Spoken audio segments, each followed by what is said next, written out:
बोलो आयो सर थारो बीती रहो रे दुनिया की डेरो थारो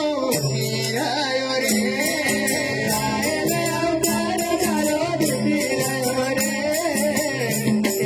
दुनिया से डेरो थारो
ये मनुष्य जो तन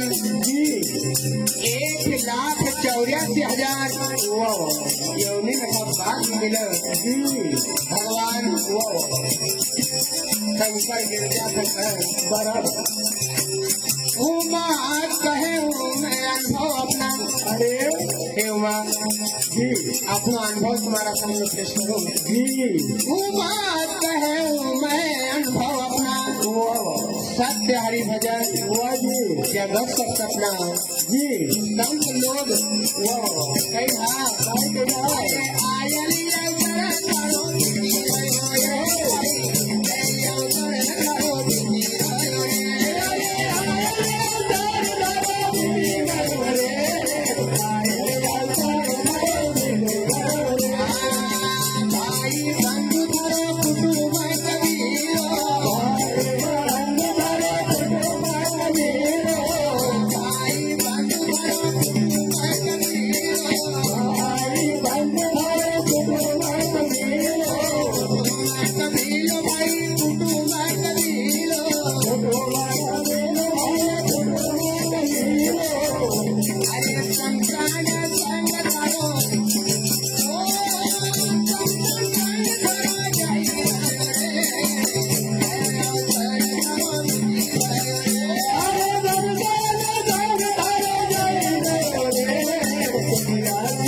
कमायो जी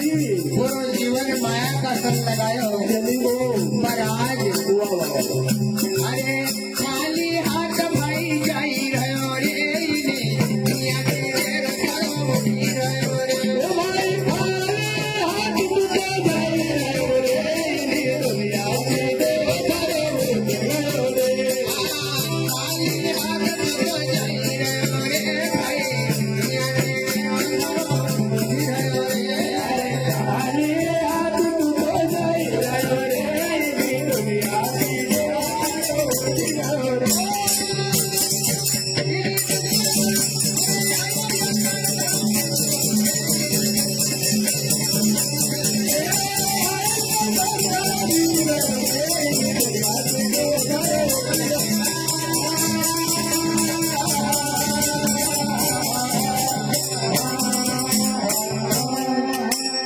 जय हो बोल गोपाल कृष्ण भगवान की जय